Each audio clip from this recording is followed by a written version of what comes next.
I'm John Gibson, president of Tripwire Interactive, and tonight we're showing off some of our new game, Red Orchestra 2, Heroes of Stalingrad. Red Orchestra 2 is set during the battles between the Russians and the Germans in World War II in and around the city of Stalingrad. Now what you see here, we're showing off for the very first time, is our single-player component of the game. It's something we're really excited about. The single player in Red Orchestra 2 is a fully dynamic single player. What that means is there really isn't a lot of scripted events, a lot of scripted AI. Every time that you play the game, you get a very different experience.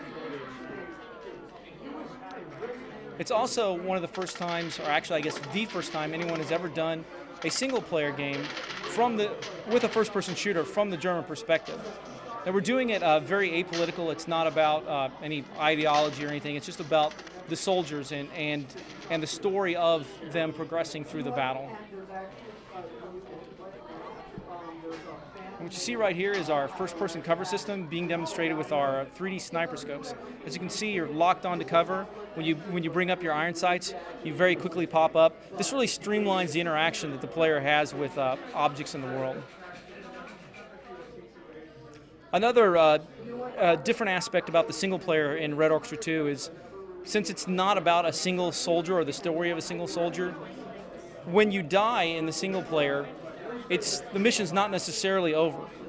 As long as you have squad members in your team that are still alive, you can continue fighting, and after you take over those players, like you just saw happen a minute ago. So you'll see that there are a little gauge at the bottom of the screen. In this particular defense mission, your goal is to prevent the enemy from overtaking the area.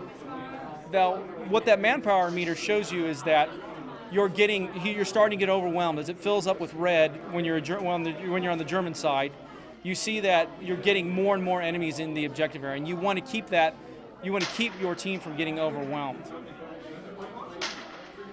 You can see at the top he's got the tactical view up. He's got to defend the objective for another 20 seconds here, which you might just pull off this time.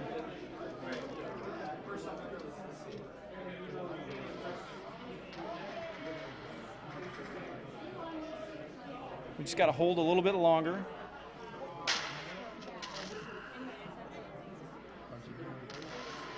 Still got some guys left though. And he managed to hold the objective. The mission is complete.